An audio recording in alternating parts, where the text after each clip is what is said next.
Viewers, मैं हूं ताहिर खान, आपका होस्ट ताहिर द 12 मैन के एक नए एपिसोड में आपको खुशामदीद कहता हूं।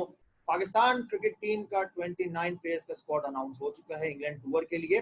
साथ साथ मोहम्मद आमिर ने और हारिस सोहेल ने माजरत की है और अपना नाम वापस लिया इस टूर के लिए। तो वापस क्यों लिया है, इसके बारे में भी जानेंगे। स्क्वाड में क्या क्या तब्दीलियां हुई हैं वो भी जानेंगे। साथ साथ जो एक स्टाफ, कोचिंग स्टाफ अनाउंस हुआ है, बज़ाहिर लोगों को तो बड़ा बड़ा लग रहा है, लेकिन अगर आप देखें बरक्स, क्योंकि जो वेस्ट इंडीज की टीम वहाँ मौजूद है उनके 14 रुकनी स्क्वाड है उनके पास, जो उनका मैनेजमेंट स्टाफ है। उस तरह से पाकिस्तान के भी तकरीबन 11 से 12 लोगों का स्क्वाड, मैनेजमेंट स्क्वाड उन्होंने दिया है। तो ये सब जानने के लिए मेरे साथ आज एक गेस्ट मौजूद है, जो जिनके साथ आपने मुझे काफ़ी शोज में देखा हुआ है। डॉन न्यूज़ के हेड है वहाँ पर, स्पोर्ट डेस्क के। साथ साथ 12 से 13 साल का माशाल्लाह से वसी तजुर्बा है इनका जर्नलिज्म के अंदर। इन्होंने क्रिकेट के उतार चढ़ाव अपने खूब देखे हैं। साथ कॉलमिस्ट भी हैं और जो बातें लिखते हैं और जो अपने ट्वीट्स लिखते हैं वो बड़े वैल्यू करती है। और मैं वेलकम करता हूँ अब्दुल गफ्फार भाई को। अस्सलाम वालेकुम। वालेकुम अस्सलाम ताहिर, आपका बहुत बहुत शुक्रिया। और आपने बिल्कुल ठीक कहा, बहुत सारे प्रोग्राम में हम एक साथ रहे हैं, लेकिन वो जो रोल्स हैं वो आज चेंज हो गए हैं, तो आई एम रियली एक्साइटेड। नहीं बिल्कुल, क्योंकि आपको पता है आगे पीछे होती रहती चीजें। नहीं, और सब जितने देखने वाले हैं, मैं उन सबको जो है वो कहूंगा कि ताहिर का जो यूट्यूब पेज है आप जरूर जो है वो सब्सक्राइब करें। और ताहिर की वो जो उन्होंने बात की ना, मैं इनको प्रोग्राम में अक्सर बुलाता हूँ। जिस बंदे ने 100 से ज्यादा फर्स्ट क्लास मैचेस खेले हों, तो क्रिकेट की बात करने का मजा आता है। और मैंने हमेशा ताहिर से ये कोशिश की है कि जब ये आते हैं मेरे शो में, तो मैं टेक्निकल एस्पेक्ट पे बात करूं, चाहे वो अगर किसी की बॉलिंग एक्शन का मामला है, या जो आज अभी जो क्रिकेट की रिस्ट्रिक्शन हुई थी, या जो अभी रेगुलेशन वगैरह चेंज हुई हैं। So I really respect Tahir because he really work hard in the field. और जिस हमने जर्नलिज्म में अगर 12-14 साल मेहनत की है, धक्के खाए हैं, पसीने, तो क्रिकेटर भी इन्हीं मराइल से गुजरता है। और जो मेहनत करता है, आई थिंक हमें उसकी रिस्पेक्ट करनी चाहिए, इसीलिए उसकी बाद में वैल्यू होती है। तो आई रियली पुश पीपल कि आप जरूर ताहिर के पेज को सब्सक्राइब करें, आपको अच्छे शोज मिलेंगे यहाँ पर। Thank you so much Ghaffar भाई फॉर योर काइंड वर्ड्स। जिस तरह से पाकिस्तान क्रिकेट टीम ने 29 मेंबर्स की लिस्ट अनाउंस की है कि उसमें ओपनर्स भी मौजूद हैं, मिडिल ऑर्डर भी हैं, फास्ट बॉलर की लंबी तवील एक लिस्ट मौजूद है, 2 विकेट कीपर्स मौजूद हैं, साथ साथ स्पिनर्स भी वहाँ मौजूद हैं। और इंग्लैंड की सरजमीन पे मतलब मुझे तो बड़ी हैरानगी हुई है कि स्पिनर्स जा रहे हैं। अमूमन आपको पता है स्पिनर जाते नहीं। तो सबसे पहले बात करते हैं गफ्फार भाई स्क्वाड पे। जो एज एन ओपनर की, अगर जो ओपनर्स अनाउंस हुए, 4 ओपनर्स अनाउंस हुए, तो उसको आप किस तरह देखते हैं? आबिद अली हो गए, शान हो गए, शान मसूद हो गए, इमामुल हक और फखर जमान। ताहिर भाई, मेरे ख्याल में अगर आप देखें तो ये बड़े एक्स्ट्राऑर्डिनरी सर्कमस्टांसेस में टीम अनाउंस हुई है। जहां वेस्ट इंडीज पहुंचा है हमसे पहले, लेकिन अभी एक है क्वेश्चन मार्क हम सबके दिनों में कि वेस्ट इंडीज खैर ऑफिस से बाहर रहे, कहीं कोई टेस्ट पॉजिटिव ना आ जाए, कुछ ना हो जाए। अभी बड़ी चीजें हैं जिनसे हमने मेंटली तौर पर गुजरना है। और यकीनी तौर पर ये जो 29 मेंबर स्क्वाड है, ये एक बड़े डिफरेंट सर्कमस्टांसेस में हुआ। आपको पता है यूजली ये होता कि टेस्ट का 15 रुकनी स्क्वाड जाता, और जब T20 की सीरीज करीब होती तो टेस्ट के लोग जो है वो जब तक वापस नहीं आते, T20 स्क्वाड जिसको कहते हैं ना ताजा कोमक, जाके वहां ज्वाइन कर लेता। तो वो अब क्रिकेट तो वैसे ही नहीं रही। अब आपको एक चार्टर्ड प्लेन में क्रिकेट बोर्ड खर्चा करके इंग्लैंड क्रिकेट बोर्ड आपको बुला रहा है। और यकीन तौर पर इस 29 का फायदा ये हुआ कि मेरे ख्याल में सिवाय 2-3 के कोई बचा ही नहीं जिसमें हम बात करें। सारे ही लोग जो है वो इस स्क्वाड में आ गए हैं। और जहां तक आपने बात की ओपनर की, ताहिर, मुझे लगता है कि I have really high hopes कि हमारे जो टीम मैनेजर, सिलेक्टर से मुराद मिसबाह उल हक और ऑब्वियसली जो उनके डोमेस्टिक के सारे कोचेज हैं। अच्छी बात यह है कि हमें होम सीरीज मिल गई ताहिर। होम सीरीज का एडवांटेज आपसे बेहतर कौन जान सकता है कि जो हमने इतना अरसा होम सीरीज नहीं खेली, तो ताहिर कितना मुश्किल होता है किसी क्रिकेटर के लिए कि वो अपने उन ग्राउंड्स पे खेल ही ना सके जो उसकी स्ट्रेंथ होती है। और जहाँ दुनिया का बड़े से बड़ा बैट्समैन आ जाए, बॉलर आ जाए, जब वो घर से बाहर होता है और जब वो किसी दूसरे के कंडीशन में खेलता है, तो उसका टेस्ट तो वहीं आप being a bowler, being a batsman, even being a allrounder, आप पहले से कॉन्फिडेंट होते हो कि अगर ये मेरे किले में आया है, मेरे इलाके में, मेरे स्टेडियम में खेल रहा है, तो मुझसे ज्यादा नहीं जानता वहां की कंडीशंस नहीं को। बिल्कुल तो वहां बिल्कुल गफ्फार टैलेंट भाई और माइंडसेट और मेंटेलिटी दोनों आ जाती है। तो आई थिंक पाकिस्तान को ये बड़ा ताहिर एडवांटेज हुआ कि हमें होम सीरीज मिली, जहां हमने देखा कि आबिद ने अपने आप को स्टैब्लिश कर लिया, नसीम ने स्टैब्लिश कर लिया, शान पहले से बेहतर होते जा रहे हैं, असद और अजहर भी आखिरी दोनों सीरीज में बेहतर खेले। बट हैविंग सेड दैट, ये चीज खत्म हो जाएगी जब आप इंग्लैंड के खिलाफ पहले टेस्ट की पहली बॉल खेल रहे होंगे। आई थिंक हमारा टॉप ऑर्डर को बहुत चैलेंज होगा। कंडीशंस कैसी होती हैं ताहिर, मेरे ख्याल में आपको मुझसे ज्यादा बेहतर पता है कि इंग्लैंड में अगर सीजन नहीं हुआ है, काउंटी नहीं हुई, हम लॉर्ड्स में नहीं खेल रहे हैं, हम इस बार ओवल में नहीं खेल रहे हैं, हम उन ग्राउंड्स में खेल रहे हैं जो शायद हमें उन ग्राउंड की निस्बत सूट नहीं करते, जहां स्पिनर का रोल आ जाता है, जहां तीसरे चौथे दिन गेंद टर्न होता है। आई थिंक पाकिस्तान के लिए डिफरेंट चैलेंज है इस बार इंग्लैंड का टूर। पिछले दो टूर में हम वहीं जीते हैं जहां हमें जीतना था। हमें जहां गेंद को स्पिन करने का मौका मिला, जहां हमारे बैट्समैनों को रन बनाने का मौका मिला, हमने वहां भी हासिल की, जो हमारा क्रेडिट है। हाँ, गेम सीम हुआ था, जहां गेम स्विंग हुआ था, जहां इंग्लिश बॉलर्स को मदद मिली, वहां हम फ्लैट भी हो गए थे। तो आई थिंक पाकिस्तान के टॉप ऑर्डर का यहाँ बहुत बड़ा इम्तिहान है। ये चीज अच्छी है ताहिर कि आखिरी एक दो सीरीज जो हमने अपने होम ग्राउंड पर खेली, हमारी टीम इस वक्त एक, हमें पता है हमारी 11 क्या है इस बार, वरना हमें टेस्ट टीम में प्रॉब्लम होती थी। आई थिंक आबिद हो या Shan Masood obviously first choice है, फखर या इमाम को शायद T20s में या बैकअप के तौर पर मौका मिलेगा। तो है हमारे पास आई थिंक ऑप्शंस हैं। अब देखते हैं कि on given day, on given conditions, हम स्किल्स में इंग्लैंड को कैसे मैच करते हैं।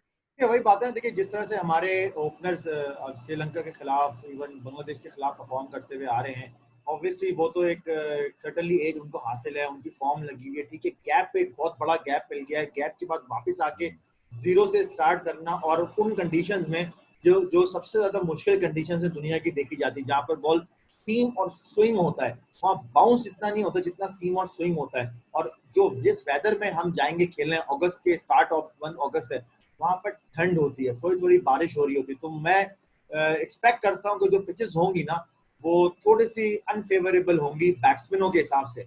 लेकिन हमें, क्योंकि बीइंग अ प्रोफेशनल, आपको एडजस्ट करना है। और जिस तरह से पाकिस्तान क्रिकेट बोर्ड ने रिक्वेस्ट की है, कैंप नहीं लगा के, और इंग्लिश क्रिकेट बोर्ड ने रिक्वेस्ट की है कि हमें जल्दी वहां बुलाया जाए, तो आई एम श्योर कहीं ना कहीं वहां पर भी उनको ये एज हासिल होगी, और इंग्लिश क्रिकेट बोर्ड पाकिस्तान को जरूर वहां पर जल्दी बुला के एक एडजस्टमेंट के तौर पे उनको वो चीज जरूर देगा। ये तो ओपनर की बात हो गई। अगर मिडिल ऑर्डर की बात करें तो साथ जैसे हारिस सोहेल की हम बात करें कि हारिस सोहेल इस वक्त नहीं है टीम का हिस्सा, अपनी कुछ मसरूफियात की वजह से उन्होंने अपना नाम वापस ले लिया, वो वहाँ पे डिस्कस करेंगे। साथ असद शफीक वहाँ मौजूद है, फवाद आलम का नाम आया है, हैदर अली जो अंडर 19 के प्रोस्पेक्ट प्लेयर नजर आ रहे थे हैं, और अब क्योंकि उनका पाकिस्तान स्क्वाड में नाम अनाउंस हुआ है, तो 29 प्लेयर्स में उनका स्क्वाड में नाम अनाउंस हुआ। अब ये देखना है कि उन 29 प्लेयर्स में तो उनको टेस्ट में उनको आजमाया जाएगा या T20 के अंदर। साथ साथ उनको फॉलो कर इफ्तिखार अहमद वो वहाँ मौजूद हैं, खुशदिल शाह मौजूद हैं, साथ फिर दो हमारे जो लेजेंड्स जिनको हमें जबरदस्त हमेशा से दो बेस्ट ऑलराउंडर्स पाकिस्तान के कहूंगा as an spinners allrounders, Mohammad Hafeez और शुएब मलिक, वो वहाँ मौजूद है। तो ये किस तरह से देखा जाएगा गफ्फार भाई, मिडिल ऑर्डर को टेस्ट में स्पेशली, पहले बताएं फिर T20 की बात करें। बिल्कुल ताहिर, मेरे ख्याल में ये समझना जरूरी है। मिसबा की प्रेस कॉन्फ्रेंस मैंने अटेंड तो नहीं की थी, लेकिन बाद में जब मैंने सुना और जब मैंने कुछ बोर्ड से भी इस बारे में कुछ जानने की कोशिश की, दो क्यूरी थी मेरी। एक तो वहाब रियाज के हवाले से थी, मिसबा ने उनके मुतालिक बताया कि अगर जरूरत हुई तो वो खेलेंगे। ऑब्वियसली ताहिर 29 के स्क्वाड को शायद हमें ये समझना पड़ेगा कि टेस्ट और T20 के ये पूरा स्क्वाड नहीं है। मेरी इत्तला के मुताबिक जब हम पहुंचेंगे वहां पर तो हमारा test squad near test series announce कर दिया जाएगा, या कुछ प्लेयर्स को उनके रोल्स बता दिए जाएंगे। तो बहुत सारे प्लेयर्स T20 के लिए होंगे। मुझे लगता है कि हफीज और शुएब मलिक का ऑब्वियसली टेस्ट में कोई काम नहीं है। इसी तरह मुझे लगता है कि फखर जमान और इमाम को शायद आप फर्स्ट चॉइस के तौर पर नहीं समझ रहे एज एन ओपनर, तो वो T20 के लिए हैं। और बहुत सारे लोगों को एक साथ ले जाने का सिर्फ मकसद ही यही है कि एक ही दफा आप स्टार्टर प्लेन में जा सकते हैं, और ऑब्वियसली वहां आपको प्रैक्टिस करानी है। बहुत सारे फास्ट बॉलर या स्पिनर्स को मैं ये नहीं कहूंगा कि उनकी कोई वैल्यू कम हो जाएगी, लेकिन उनका बहुत बड़ा रोल यही रहेगा कि वो प्रैक्टिस मैचेस के तौर पर, और ऑफ में कोई मौजूद हैं, ट्रेवल कर रहे हैं, अपने बैट्समैनों बॉलर्स को प्रैक्टिस करा रहे हैं, वही आप इम्प्रेस भी कर सकते हैं। मिड ऑर्डर की आपने बात की तो मुझे लगता है कि अगेन बड़ी हद तक अजहर अली, असद शफीक और आई थिंक रिजवान ने बहुत अच्छा किया था और अगेंस्ट ऑस्ट्रेलिया जो एक टफ सीरीज थी। तो मुझे लगता है कि हमारी फर्स्ट चॉइस तो ये तीन ही रहेंगे। और फवाद आलम के लिए तो मैं समझता हूँ ताहिर, ये बहुत गोल्डन अपॉर्चुनिटी, इससे अच्छी अपॉर्चुनिटी उनको नहीं मिलेगी। और मेरे ख्याल में यूनस खान चूंकि स्क्वाड में मौजूद हैं, मैनेजमेंट के साथ हैं, तो वो जरूर उनका केस भी वहाँ फाइट करेंगे। ऑलरेडी वो उनको जानते हैं। ये फर्क होता है अगर आपके साथ खेला हुआ प्लेयर आपके शहर का, एक ही आपने टीम के साथ भी या मुख्तलिफ टीमों में खेला हो, एक दूसरे को आप जानते होते हैं। तो मुझे लगता है ताहिर ये फवाद आलम के लिए बहुत बड़ा चांस होगा, क्योंकि हारिस नहीं है तो फवाद को ना खिलाने की वजह मुझे समझ नहीं आती। आपको लेकिन उनको ऐसा ना हो ना बिल्कुल कि खिलाना चाहिए अगर वो स्क्वाड में है तो। गफार भाई ये भी सुनने में आ रहा है, क्योंकि इफ्तिखार अहमद जो बहुत ही मतलब फेवरेट प्लेयर्स में आते हैं मिसबाह उल हक के हेड कोच और हमारे चीफ सेलेक्टर के, तो ऐसा ना हो कि फिर वहां पर भी फवाद को ले जाके कि जी 12 मैन बना दिया जाए और फिर ये कहा जाए कि यार इफ्तिखार को इसलिए खिलाया जा रहा है कि वो ऑफ स्पिन भी कर लेते हैं। तो भाई अगर अगर ये कहकर इफ्तिखार को अगर खिलाते हैं प्लेइंग 11 में, मैं आगे की बात कर रहा हूँ, ऐसा ना हो क्योंकि फवाद वहां मौजूद है और फवाद से ज्यादा एक्सपीरियंस तो इस वक्त टेस्ट में किसी का भी नहीं है अगर आप इफ्तिखार से कंपेयर कर रहे हैं। ऐसा ना हो कि ये फवाद की जगह इफ्तिखार को खिलाएं और फिर ये कहें कि जी हम एज ऑफ स्पिन के बिना ऑफ स्पिन का एडवांटेज दे रहे हैं। तो भाई फिर जो ऑफ स्पिनर आपने तैयार कर रहे थे या कर रहे हैं, बिलाल आसिफ जिसकी बात कर रहा हूँ, तो उसको सिलेक्ट करके उसको खिलाओ एज ऑफ स्पिनर, अगर आपने ऑफ स्पिन से ही इतना काम लेना है तो। नहीं नहीं, बिल्कुल ठीक बात है। आई थिंक अगर आप फवाद की जगह वहाँ इफ्तिखार को इसलिए खिलाते हैं कि उसके स्पिन पर आपको बड़ा भरोसा है, तो फिर ये तो कोई बात ना हुई। इसकी वजह ये है कि आप जस्टिफाई क्या करना चाह रहे हैं, आप इफ्तिखार को ऑलराउंडर समझ रहे हैं, तो फिर आप फहीम अशरफ की जगह इफ्तिखार को सिलेक्ट करते।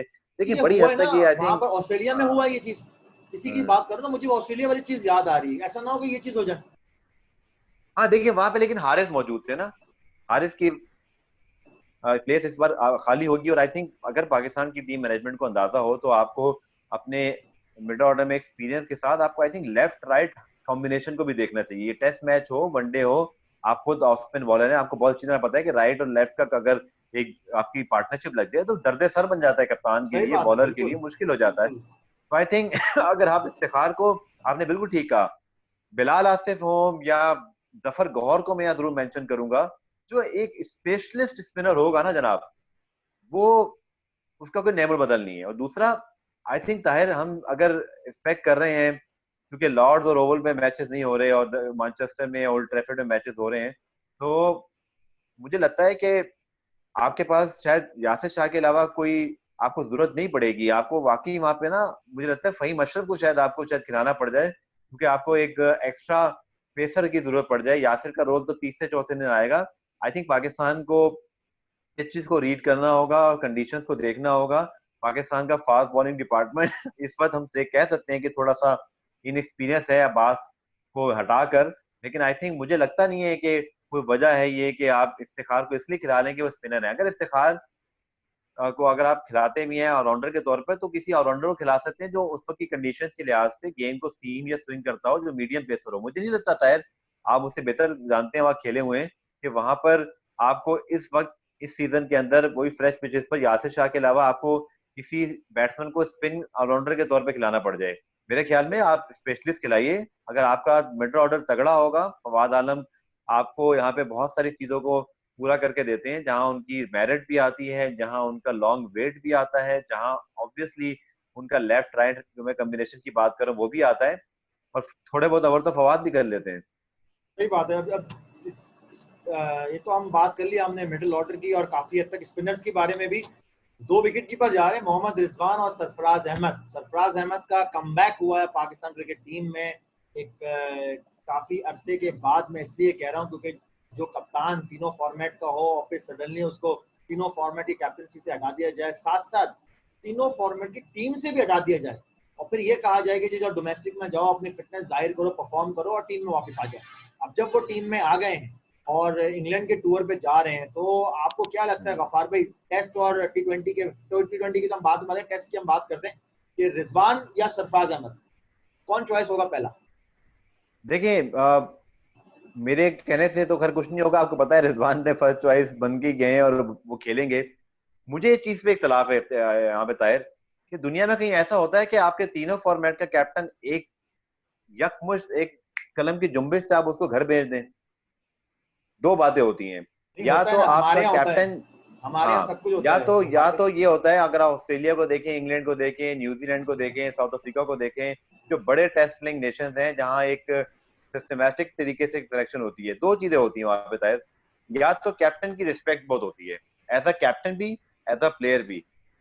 जब टीम अच्छा नहीं खेलती और उसकी अपनी फॉर्म नहीं है, तो वो फिर तीनों इस सूरत में दोनों तौर पे बाहर हो सकता है।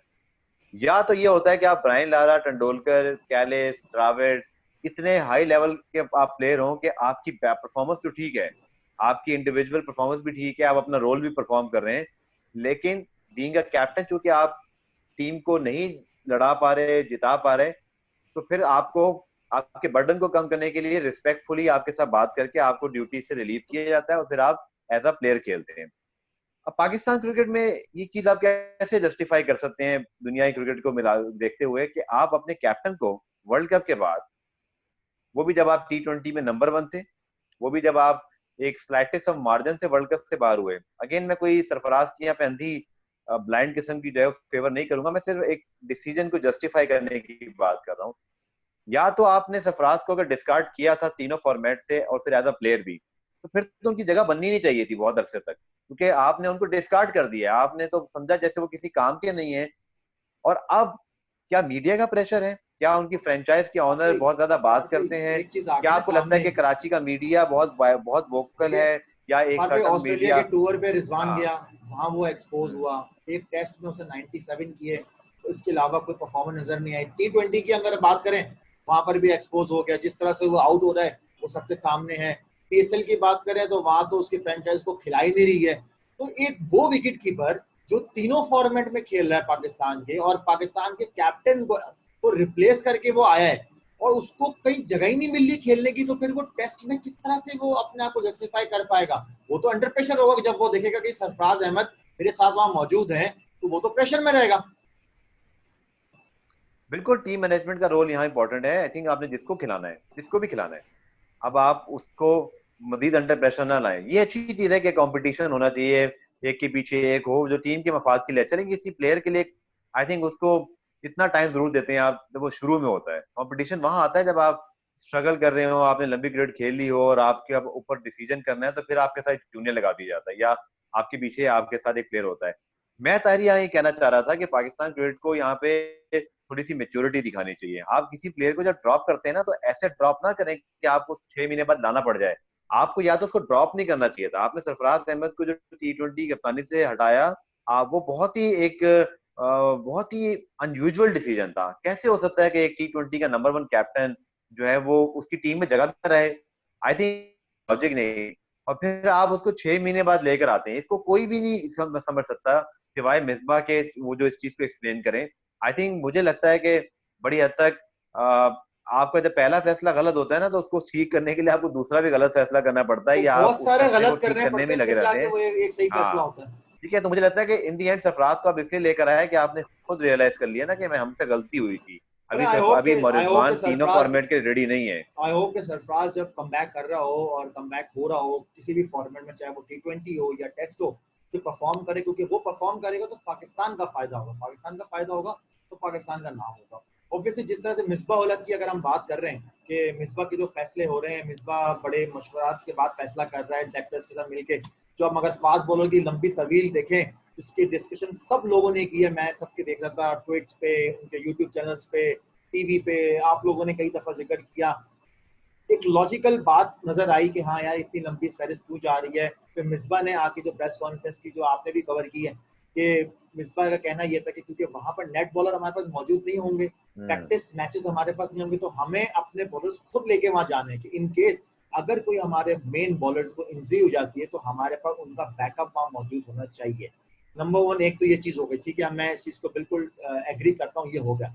और फिर एक चीज ये भी कहा गई है कि अगर किसी को इन्फेक्टेड या कोई ऐसा या वायरस किसी को होता है, तो मुझे एक बात बताएं वफार भाई, आप तो पूरे 29 प्लेयर्स एक साथ रह रहे हैं, अगर किसी एक को हुआ तो क्या क्या श्योरिटी है कि वो 28 प्लेयर्स को नहीं होगा?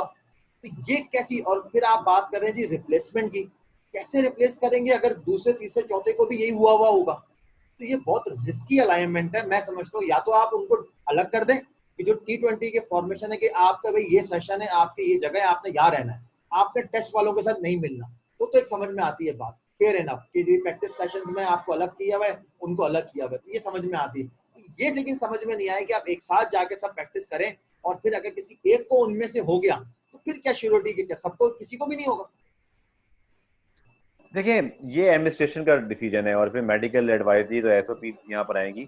मुझे लगता है ताहिर के बहुत जरूरी है कि आप ठीक, आपकी बात बिल्कुल ठीक है, इसमें क्लैरिटी भी आनी है कि आपका स्क्वाड 29 का जरूर जाए, 14 लोग आप मैनेजर भी शामिल कर लें, जो ऑब्वियसली सबके सब एक वक्त में ट्रेवल भी जब करेंगे तो इनमें से मेजोरिटी साथ ही होंगे। बहुत जरूरी है, आई थिंक ये बड़ा एक स्मार्ट यहाँ फैसले करने पड़ेंगे कि अगर आप ट्रेनिंग भी वहाँ करते हैं तो आप मेक श्योर करें कि, आई थिंक आपकी बात से मैं एग्री करता हूँ कि सब लोग एक साथ मौजूद ना हो तो अच्छा है। चाहे तो आप 2 बैचेस बना दें जिसमें T20 के स्पेशलिस्ट और आपके जो टेस्ट का स्क्वाड है ये थोड़ा सा डिफरेंट हो, चूंकि आप बिल्कुल ठीक कह रहे हैं कि अगर जितने ज्यादा शायद इस वक्त ये वही मिसाल है जो इस वक्त हमारी जिंदगियों में है कि हम बिल्कुल अगर एग्जैक्टली ऐसी है। ऑफिस में जाके कम शो कर रहे हैं या अगर मैं स्टूडियो किसी को नहीं बुलाता, स्काइप पे बुलाता हूँ, तो उसकी क्या वजह है? यही वजह है ना कि हम अवॉइड करें। हम अवॉइड करेंगे सब तो फिर ही एक माहौल बनेगा। और I think England cricket board ने एक बहुत बड़ी इनिशिएटिव ली है। आई होप कि पीसीबी और ईसीबी मिलकर इस हवाले से एक एडमिनिस्ट्रेशन का फैसला करेंगे कि इसमें क्रिकेट बाद में आता है, पहले आपकी ये सेफ्टी मेजर्स हैं कि आपके कितने प्लेयर्स ट्रैवल करने चाहिए, कितने इंडिविजुअल्स, कितने इंसानों को एक वक्त में एक बस में होना चाहिए, उनमें से भी कितनों को फिर बाद में एक साथ खेलना चाहिए। और उसके बाद ऑब्वियसली इवन जब आप जिम कर रहे हो, इवन जब आप खाना खा रहे हो, स्क्वाड एक साथ खाना खा रहा हो, तो वहां क्या सूरत हाल हो। तो है तो ये बड़ा इंटरेस्टिंग है, लेकिन मैंने जैसे आपको हिंट दी ना, मुझे लगता है कि वहां जाते ही तो नहीं, जब टेस्ट सीरीज करीब आएगी तो आपका टेस्ट स्क्वाड और T20 स्क्वाड थोड़ा सा डिफरेंशिएट हो जाएगा, या होना भी चाहिए। और होना और भी उसके चाहिए बाद गफ्फार फिर भाई, आप बिल्कुल गफ्फार, तो होना बिल्कुल चाहिए गफ्फार भाई ये चीज, क्योंकि देखिए फास्ट बॉलर की आपके पास अगर फहरिस्त देखें, आप अगर टेस्ट के फास्ट बॉलर्स देखें तो आपके पास मोहम्मद अब्बास वहाँ मौजूद है, शाहीन शाह आफरीदी वहाँ मौजूद है, नसीम शाह वहाँ जी आपके पास मौजूद है, साथ साथ इमरान खान जो श्रीलंका और बांग्लादेश की सीरीज में भी आपके पास बेंच पे थे। ये तो 4 फास्ट बॉलर आपके हो गए जो टेस्ट के थे। उसके बाद भी जो आपने एडिशनल फास्ट बॉलर्स लिए हैं, आप बात करें उस्मान शनवारी की बात करें, उस्मान शनवारी भी सॉरी श्रीलंका की सीरीज में थे, उस्मान शनवारी की बात करें, फिर आपने वहाब रियाज को वापस टेस्ट में लाए हैं और आपने ये कहा गया कि जी मेरी वहाब रियाज से बात हुई है और वो एग्री करता है कि अगर टेस्ट में जरूरत हुई तो ही इज अवेलेबल। चलें जी, thank you very much Wahab कि आपने वहाब एग्री किया और आप टेस्ट के लिए अवेलेबल होंगे। और साथ मोहम्मद हसनैन की बात करूं, हारिस रऊफ की बात करूं, फ़हीम अशरफ की बात करूं और सरप्राइजिंग सोहेल खान की बात करूं, तो लेकिन अब मुझे खाली एक चीज बता दें गफ्फार भाई, सोहेल खान किस बेस की परफॉर्मेंस पे आपने 29 प्लेयर्स में उसको शामिल किया गया? जो डोमेस्टिक की परफॉर्मेंस अगर देखें तो उसने 22 आउट किए 9 मैच में। और मुझे याद है कि आपके साथ में कमेंट्री कर रहा था और सिंध का ही मैच था और किस तरह से ये बॉलिंग चल रही थी, आप भी गवाए और मैं भी गवाऊं इस चीज के। और दूसरी तरफ ताबिश खान जो बॉलिंग कर रहा था वो उसने 4 आउट किए थे, इन्होंने 1 आउट किया था। अगर आप ये कंपैरिजन करें, ताबिश ने 26 आउट किए 10 मैच में। अगर आप ये कंपैरिजन करें कि जी उन्होंने 2016 में अच्छी परफॉर्मेंस की थी, 2016 और अभी में जमीन आसमान का फर्क है भाई। प्लीज इस चीज को जरा गफ्फार भाई बताएं क्योंकि व्यूअर सुनना चाहते हैं। देखिए, अगर आप पूरे स्क्वाड को देखें ना 29 में, एक तो ये बड़ा फायदा हो गया हमारे सिलेक्टर्स को कि तकरीबन सारे ही प्लेयर्स अकोमोडेट हो गए, कम एक दो की जगह। ठीक है, कामरान का नाम ले लें, समी असलम है, इमरान भट्ट का तो मुझे लगता है इन्होंने कुछ फैसला शायद किया हुआ है, तो शायद इमरान इस भट्ट वजह को से असल नहीं में लाते। रिजर्व में लिया हुआ, इमरान भट्ट हो गए इमरान आपके, इमरान भट्ट को रिजर्व बिलाल में आसिफ लिया। हो गए और ताबिश खान मोहम्मद के नवाज हो गए। मुकाबले में अगर आप सुहेल खान की बात करते हैं तो मेरे ख्याल में सुहेल को शायद यहाँ तो एक एक्सपीरियंस हुआ, वो आपने खुद बता दिया, जो मैनेजमेंट भी समझती है कि उनका एक्सपीरियंस है इंग्लैंड की विकेटों पे। लेकिन क्या उनमें दमखम बाकी है? और क्या वो, अगेन ये माइंड ना करें कहीं वो ये बात, लेकिन क्या आप उनको नहीं नहीं, नेट बॉलर माइंड की के तौर बात पर नहीं है, लेके जा रहे देखिए हैं जिससे गफ्फार सिर्फ भाई। बॉलिंग करानी है? नेट बॉलिंग का मुझे ऑप्शन नजर आता है, क्योंकि अगर आप देखें तो काशिफ भट्टी हो, सुहेल खान हो, या इवन इमरान खान, तो मुझे लगता है कि इनका कोई रोल तो मुझे नजर नहीं आता। इनको सिर्फ रखा गया है एक बैकअप ऑप्शन के तौर पर। और यकीनी तौर पर मुझे हमदर्दी है ताबिश खान से, बहुत लंबी परफॉर्मेंसेज हैं, बहुत जान मारते हैं और बहुत हार्ड वर्किंग हैं, फिट भी हैं।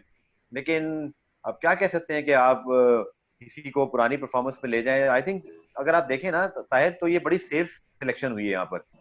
हफीज मलिक और सोहेल खान, इवन सरफराज, लगता है कि कहीं ना कहीं क्रिटिसिज्म को अवॉइड करने के लिए, या थोड़ा सा कहते हैं ना कि यार कोई प्रॉब्लम ना हो सबको ले देखिए चलते हैं, गफ्फार भाई बात यह है सबको कि ले अगर चलते हैं। अगर अगर उसमें क्रिटिसिज्म की से एक बात आध कर रहे प्लेयर हैं, तो अगर रह गया, लेकिन सेफ सबकी बात सिलेक्शन कर रहे हुई हैं, है देखिए वैसे ये। देखिए उसमें तो मैं डिनाई नहीं करता, ठीक है सेफ सिलेक्शन हुई है, अच्छी सिलेक्शन हुई है, कॉम्बिनेशन सबसे बड़ी बात आपका बड़ा अच्छा है, ठीक है फेयर एनफ। इमरान भट्ट को आपने रिजर्व में डाल दिया, लोग चुप हो गए कि किसी के रिजर्व में आ गया, ठीक है। फवाद आलम क्योंकि वहाँ मौजूद है तो फवाद आलम की रिप्लेस आप नहीं कर सकते थे। तो भाई अगर आप बात कर रहे हैं इमरान भट्ट को अगर आपने चांस देना है, इफ्तिखार को भी तो आपने इतने लंबे अरसे के बाद चांस दिया, उसकी कौन सी इतनी कोई बहुत ही हाई फाई परफॉर्मेंस थी फर्स्ट क्लास सीजन के अंदर। टी20 में उसकी परफॉर्मेंस थी, नो डाउट टी20 में उसने सिंगल हैंडेड काफी मैचेस जिताए हैं, अपने डोमेस्टिक टी20 की बात कर रहा हूं मैं। तो लेकिन आप अगर इमरान भट्ट की बात करें, साथ नोमान अली की मैं बात करूंगा, लेफ्ट आर्म स्पिनर 64 आउट करके टॉप करके बैठा हुआ है, 2 दस्ते हैं, पंजे उसके पता नहीं कितने हैं। आपने भी बॉलिंग देखी है, मैंने भी बॉलिंग देखी है उसकी। टॉप ग्रीन पिचेस पे उसने 5-5 6-6 आउट किए हैं, कैप्टनसी की है उसने नॉर्दर्न की टीम की। तो जब अगर आप इस परफॉर्मेंस बेस पे भी अगर लड़के को सिलेक्ट नहीं करेंगे गफ्फार भाई, तो क्या होगा लड़के का? तो फिर ये आप एग्जाम्पल शो कर रहे हैं। जैसे मुझे याद है मेरे साथ भी एग्जाम्पल शो की थी कि 2006 की परफॉर्मेंस मैंने, बेस्ट बॉलर बेस्ट फील्डर था कैलम ट्रॉफी का, और टीम से मैं बाहर। तो यही बात अगर ये करना है तो फिर लड़का फिर लड़की तो उसके फिर लड़का डिसाइड हो जाएगा। तो फिर डोमेस्टिक को कभी भी वैल्यू नहीं देंगे अगर आपने उसको वैल्यू नहीं दे रही, उसकी परफॉर्मेंस पे वैल्यू नहीं दे रहे हैं आप तो। नहीं नहीं, बिल्कुल ठीक है। और आई थिंक यहाँ पे मुझे मूसा भी याद आ रहे हैं, क्योंकि मूसा को आप ऑस्ट्रेलिया ले गए, और नसीम और मूसा एक तरह की रेपुटेशन से गए थे। वहां नसीम से ही परफॉर्म नहीं हुआ, मूसा से भी नहीं हुआ, लेकिन ऑब्वियसली नसीम को यहाँ चांस मिला। देखिए मूसा 29 में कैसे नहीं आ सकता? अब 15 में था वो, आज अब से कुछ 6 महीने पहले, और आपने उसको 29 से भी निकाल दिया। सुहेल जो कहीं नहीं था, इमरान खान को भी आप जब लेके गए उससे पहले भी वो कहीं नहीं थे। यही तो वो गलती है जो रमीज राजा ने भी अपनी बात की ना, सेम ओल्ड मेंटेलिटी। अच्छा, यहाँ पे जो कह रहा हूँ ना ताहिर कि हम सेफ खेले, ये सेफ पाकिस्तान क्रिकेट के लिए नहीं खेले, ये उन्होंने अपने लिए खेला है कि हमें क्रिटिसिज्म ना बर्दाश्त करना पड़े, या हमें कोई प्रेस कॉन्फ्रेंस में उड़ा ना रहा हो, या यूट्यूब चैनल बहुत खोल गए वहां भी ठीक ठाक क्लास हो रही हो कि आप जूनियर ले गए या सारे सीनियर ही ले गए। आई थिंक बड़ी लॉजिकल बात है ताहिर।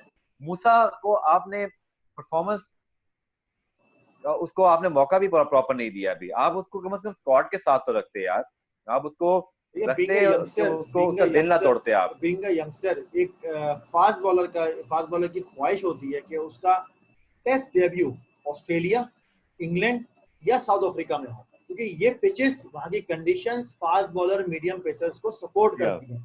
अगर एक पेसर को ही आप वहां उनकी कंडीशंस के मुताबिक अगर आप लेके वहां नहीं जाएंगे तो उसका तो दिल टूटेगा। वो तो फिर सोचेगा यार पता नहीं शायद मुझे आप बिल्कुल ही डिस्कार्ड कर दिए एक टेस्ट खिला के। तो ये भी फिर वही हाल हो जाएगा कि जो पुराने हाल हमने देखा टेस्ट क्रिकेटरों का हुआ हुआ है, तो ये भी मूसा भी उसमें से एक नाम ना हो जाए। तो ये मैं समझता हूँ कहीं ना कहीं मूसा को इनको दोबारा लाना पड़ेगा। अब ये देखना है कि ये जो टेस्ट स्क्वाड में जब लड़के जाएंगे तो क्या कि ये जो, क्योंकि जिस तरह से मिसबा उल हक ने अपने प्रेस कॉन्फ्रेंस में कहा है कि हमें बॉलर नहीं मिलेंगे तो हमें इसलिए हम एक्स्ट्रा बॉलर लेके जा रहे हैं कि हम प्रैक्टिस कर सके। फेयर है ना, इस बात में बिल्कुल मैं एग्री करता हूँ, बिल्कुल सही बोला मिसबा ने। तो लेकिन एक चीज की श्योरिटी क्या दे सकते हैं कि जी के आपके जो टेस्ट फास्ट बॉलर हैं प्लेइंग 11 के, मोहम्मद अब्बास, नसीम शाह और शाहीन शाह आफरीदी, ये तीन तो खेलेंगे चाहे पिचेस जैसे भी हों। अगर वहां थोड़े से ग्रीन ग्रास मिला तो आप वहां पर 4 पैसे के साथ जा सकते हैं। तो क्या आपको एक बैट्समैन कम करना पड़ेगा? फिर वहां फवाद आलम की कुर्बानी देनी पड़ेगी आपको, क्योंकि आपको फहीम अशरफ को डालना पड़ेगा और साथ लेग स्पिनर यासिर शाह होंगे। देखिए पहली बात तो यह कि मूसा को अब भी जा सकते हैं यार। आपने इंग्लैंड क्रिकेट बोर्ड से 30 के स्क्वाड की मंजूरी ली थी। हारिस सोहेल ने जब आखिर में बताया कि वो नहीं जाना चाहते, उनकी कंसर्न थे उनकी फैमिली के, टोटली फाइन, कोई मसला नहीं, उनकी पास ये ऑप्शन था। ये हालात ऐसे हैं शायद मैं भी ना जाता, अगर मुझे पता, बिल्कुल अभी फेयर तो है मुझे ना, पता है कि बिल्कुल मीडिया भी वहां हारिस अलाउ सोहेल नहीं ने है। बिल्कुल सही किया। मैं ये समझता अगर हूँ उसकी आपको फैमिली नहीं लगता, पहले आप कंफर्टेबल है, तो आप कोई भी काम नहीं कर रहे जिंदगी का, चाहे वो क्रिकेट खेलना हो। अगर आप कंफर्टेबल नहीं है, या आपको लाइफ का रिस्क है या हेल्थ का रिस्क है, आई थिंक मूसा को तो यार आपको लेके जाना चाहिए था। 29 में जहाँ 29 से वहां 30 भी होता, क्योंकि ये लॉजिक नहीं है। और दूसरा, आपकी बात बिल्कुल ठीक है कि टीम कॉम्बिनेशन आपको बनाना पड़ेगा कंडीशंस को देखते हुए। और अगेन, अगर आपको ऑलराउंडर को खिलाना है तो फिर ये भी याद रखें ताहिर के फहीम अशरफ को बीइंग ऑलराउंडर, या तो बैटिंग या बॉलिंग में फिर एक कोई रिलायबल ऑप्शन उनको रखना पड़ेगा, चाहे तो वो हमारे विकेट टेकर बने और हम उन पर एतबार करें कि वो हमारे विकेट टेकर हैं। ये नहीं कि वो सिर्फ तीसरे चौथे बॉलिंग चेंज पर आएंगे और कुछ भी नहीं करेंगे, और या उनकी बैटिंग इतनी अच्छी हो कि वो रिजवान के बाद अगर रिजवान की विकेट गिर भी जाए तो हमें पता हो कि हमारा टेल एंडर नहीं, हमारा ऑलराउंडर खेल रहा है। जैसे इंग्लैंड को बेन स्टोक्स पे एतबार है। और दूसरा, आई थिंक फहीम हो, शादाब हो, इमाद हो, आपको ऑलराउंडर बनाने पड़ेंगे। ऑलराउंडर एकदम नहीं बनेगा। अगर आपने फहीम को खिलाना था, ये गलती जो है मिकी आर्थर ने की कि फहीम अशरफ को आपने इतना लंबा रन दिया और उसके बाद अचानक फहीम अशरफ कहीं भी नहीं था। तो आपको ये फैसला करना पड़ेगा कि फहीम अशरफ अगर आपका नंबर 1 चॉइस है ना शायद, तो फिर आप उसको रिस्पेक्ट भी दें। फिर आप उसको प्रॉपर खिलाएं, और फिर आप बाबर आजम पर जिस तरह तनकीद होती थी टेस्ट मैचेस पर, आपने उसकी परवाह नहीं की, आप बिल्कुल परवाह ना करें, लेकिन क्लैरिटी लेकर आए। आप ये ना करें कि आप मूसा की तरह कल को फहीम अशरफ को 30 में भी ना रखें, ये कहीं नहीं होता दुनिया में। आपको आप एटलीस्ट एक प्लेयर्स का पोल आके चलना पड़ता है, और जहां परफॉर्मेंस अप एंड डाउन होती है उसको बैक करते हैं प्लेयर को उसकी स्किल्स की बेस पे। अगर आपने उसको ड्रॉप ही कर देते तो ये तो कोई बात ना हुई। और आई थिंक फहीम अशरफ को अगर आपने ऑलराउंडर बनाना है, आपने फैसला कर लिया है कि वो आपकी कंट्री का बेस्ट ऑलराउंडर है, तो फिर आप इस बहस से निकल जाएं कि अब आपने किसी और को बनाना है, फिर आप फहीम को पूरा चांस दें। इसी तरह आपका जो टेस्ट की बैटिंग लाइन है, फवाद आलम को अगर आप समझते हैं ना, अगर आप समझते हैं कि वो गुड इनफ है, टेस्ट टीम में खेल सकता है 11 के अंदर, फिर आप उसको 29 में डालें यार। फिर आप ये ना करें कि किसी सीनियर प्लेयर के लिए, आई थिंक अतायरा मुझसे बेहतर समझते हैं इस चीज को, कि किसी सीनियर प्लेयर को आप तभी स्क्वाड में डालें जब आपने उसको खिलाना है, वरना आप किसी यंगस्टर के साथ भी ज्यादती कर देंगे। आप एग्जैक्टली फिर उसको बात ये है ना, बेंच पे ना क्योंकि बिठाएं, फवाद की ये बेंच पे बैठने की कोई वजह नहीं है, नहीं, अगर कोई वो वजह स्क्वाड नहीं में है। है ही एग्जैक्टली शुड क्योंकि बी इन जो द 11। फवाद और के इसी नंबर तरह ऑफ रन अगर कोई इस वक्त जूनियर आपके डोमेस्टिक में, प्लान्स में है तो एटलीस्ट आपके स्क्वाड में होना चाहिए। देखिए बात वही है ना कि नंबर ऑफ रन्स जो फवाद के इस वक्त बैक पे लगे हुए हैं, उसके उस पे तो आप किसी सूरत में भी उसको बेंच पे नहीं बिठा सकते अनटिल अनलेस कि उसकी जगह नहीं बन रही हो प्लेइंग 11 में। फेयर एनफ, हारिस सोहेल नहीं है आपके पास, सेकंड चॉइस कौन है? फवाद आलम। सबसे पहले आपको फवाद आलम को डालना चाहिए और उसको फेयर चांस देना चाहिए कि भाई ये 3 टेस्ट है, जाओ अपने खुल के हाँ इनिंग्स खेलो जिस तरह आप खेलते हो, आपका जैसे भी स्टांस हो, हमें आपसे रन चाहिए। वो रन्स करने वाला बंदा है, उसने डोमेस्टिक में भी रन्स करता है, वो कहीं भी खेलता है रन्स करता है, उसका काम ही रन्स करना है और वो इतना हंग्री है रन्स करने के लिए कि इवन आप कहीं भी उसको ले जाएं, वो उसकी कोशिश ये होती है कि मैंने रन्स करना, मैंने रन्स करना, मैं रन्स करूंगा तो जहां से मैं जिसके लिए खेल रहा हूँ उसका नाम होगा और मुल्क का नाम होगा।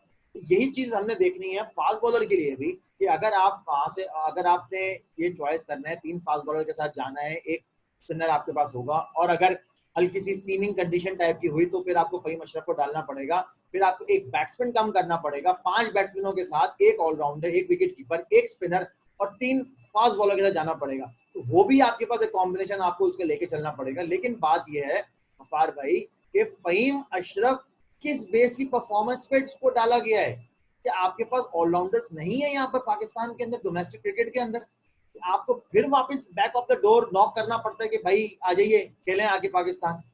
ये मेरी समझ में बात नहीं आ रही। देखिए, मैं उसी चीज को रिपीट करूंगा ताहिर, सिलेक्शन में कंसिस्टेंसी और आपका विजन बहुत इंपॉर्टेंट है।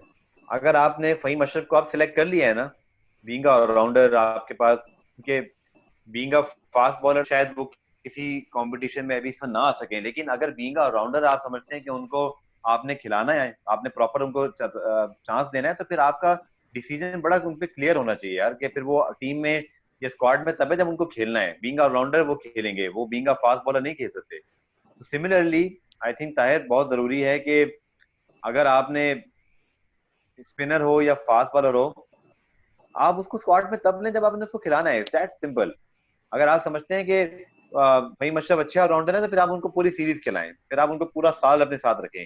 अगेन वही गलती जो हमने पहले की, फहीम ने कुछ हिंट दिए थे कि शायद वो ऑलराउंडर के तौर पे हमारी चॉइस हो सकते हैं, लेकिन हम जल्दी में होते हैं, हम ऑलराउंडर को बस चाहते हैं कि वो जल्दी से अब्दुल रज़ाक अजहर बन जाए। रज़ाक अजहर भी टाइम लगा था उनको बनने में, उनको रोल्स दिए गए थे, फिर वो डेवलप हुए थे, और उसके बाद ये बात बिल्कुल हम सब आज तक मानते हैं, ये दोनों भी मानते हैं, मैंने इनके इंटरव्यूज किए हैं, अतर का तो मैंने बहुत डिटेल इंटरव्यू किया, वो मानते हैं कि उनको वो आखिर में फेयर चांस नहीं मिला। आई थिंक ताहिर बहुत जरूरी है कि आपकी सिलेक्शन जो है ना वो बड़ी क्लियर हो। अगर आप समझते हैं कि Faheem Ashraf is your best allrounder, तो फिर आप उसको पूरा बैक करें, फिर आप उसको पूरा खिलाएं, टीम मैनेजमेंट है आप।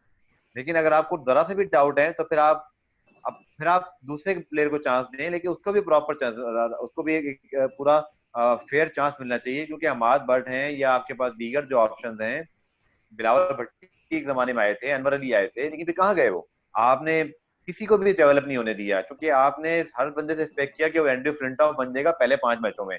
ऐसा नहीं होता, आपको डिसाइड करना होता है, यही तो होती है ना सिलेक्टर की आंख, क्या होती है सिलेक्टर क्रिक इन्फो पे जाके भी टीम सिलेक्ट कर सकता है, वो स्टैट्स पे भी कर सकता है। अच्छा सिलेक्टर तो वो होता है, अच्छा चीफ सिलेक्टर, जो ऑब्वियसली यार इस चीज को परखे कि ये पोटेंशियल प्लेयर है, अगले 1 महीने बाद इसका ये एक रेपुटेशन होगा। जैसे इंडिया ने हार्दिक पांड्या पे वेट किया, जैसे इंग्लैंड ने बेन स्टोक्स पे किया है, जैसे साउथ अफ्रीका ने एक जमाने में, उनके पास जितने ऑलराउंडर थे, पॉलक हो या अगर आपको याद हो मॉर्कल ब्रदर्स को भी उन्होंने बिल्कुल जी ऑलराउंडर हाँ। बनाने की कोशिश की थी, लेकिन फिर ऑब्वियसली उनमें से एक जो ब्रदर थे उसने बॉलिंग में अपना कमाल दिखाया, वो एडजस्ट हो गए।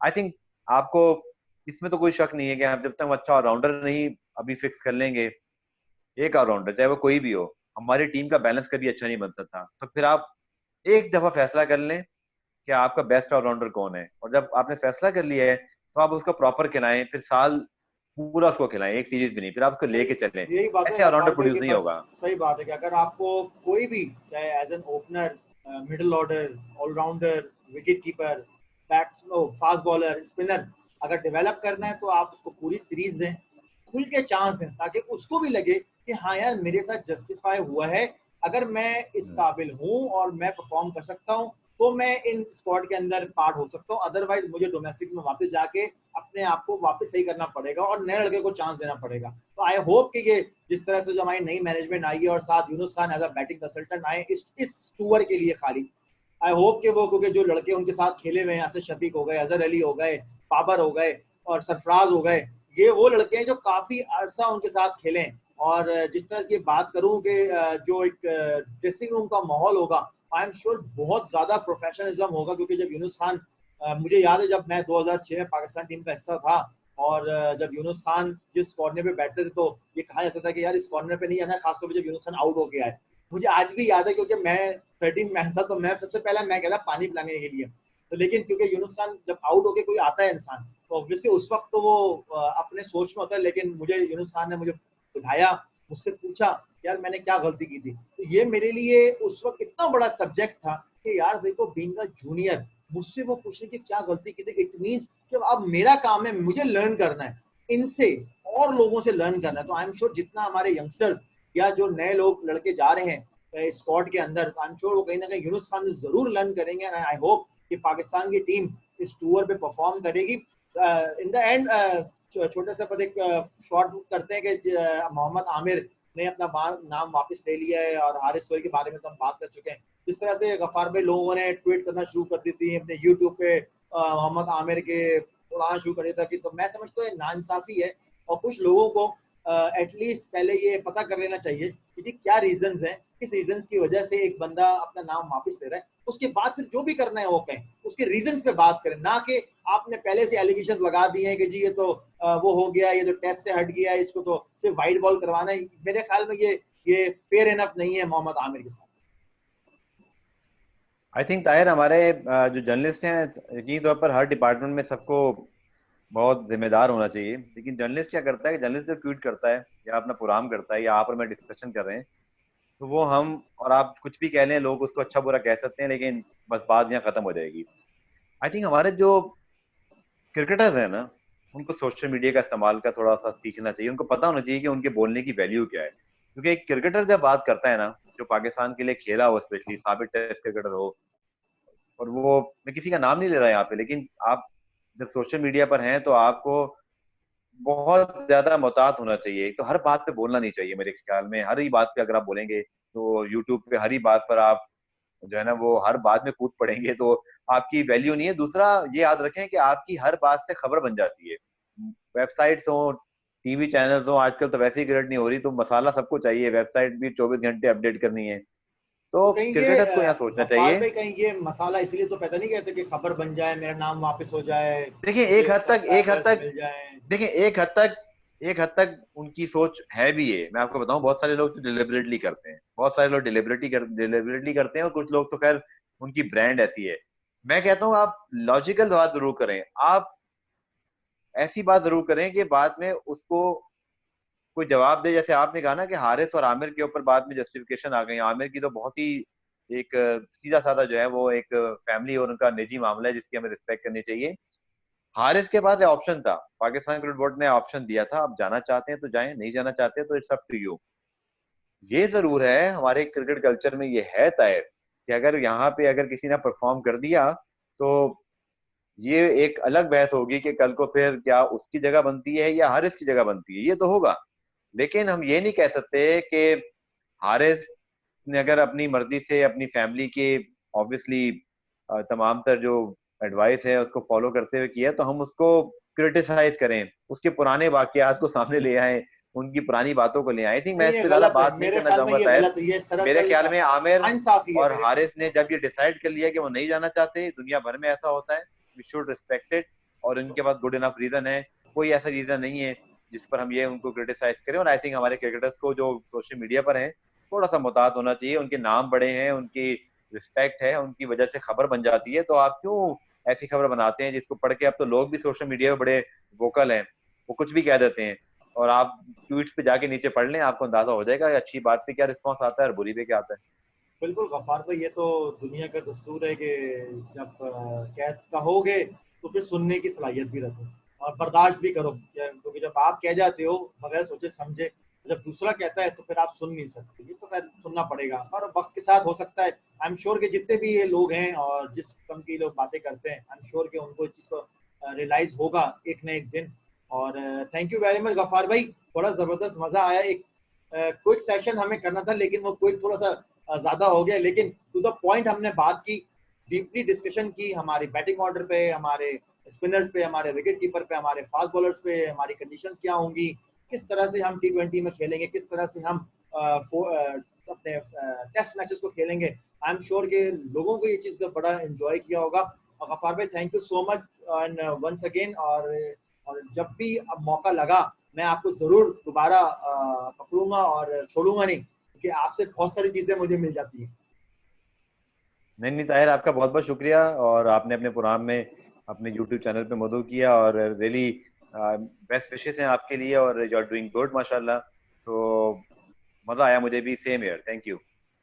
ये थे नाज़रीन अब्दुल गफ्फार, और जिस तरह से उन्होंने बातें की, जिस तरह से उन्होंने बताया, डीपली सोच के मालिक हैं और काफी हद तक प्लेयर्स की साइकी को समझते हैं। और क्योंकि खुद कमेंट्री भी कर चुके हैं, टीवी कमेंट्री भी कर चुके हैं फर्स्ट क्लास सीजन के अंदर, तो उसमें भी उनको काफी अंदाजा है कि उनकी टेक्निकल चीजें कैसी होती हैं, किन को किन कंडीशंस में लगाना चाहिए, किन प्लेयर्स को खिलाना चाहिए। विकेट कीपर की बात करें तो रिजवान को चांस मिलता है या सफा को चांस मिलता है, जिसको भी चांस मिले वो पाकिस्तान के लिए परफॉर्म कर रहे हैं और पाकिस्तान का नाम रोशन हो।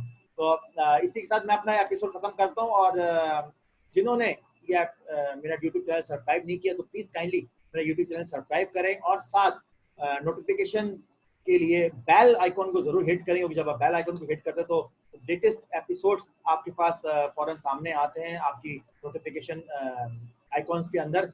तो और इन द एंड अपने होस्ट तार खान को इजाजत दीजिए, अगली दफा नए एपिसोड के साथ, नए गेस्ट के साथ इंशाल्लाह हाजिर होऊंगा। टिल देन टेक केयर, अल्लाह हाफिज।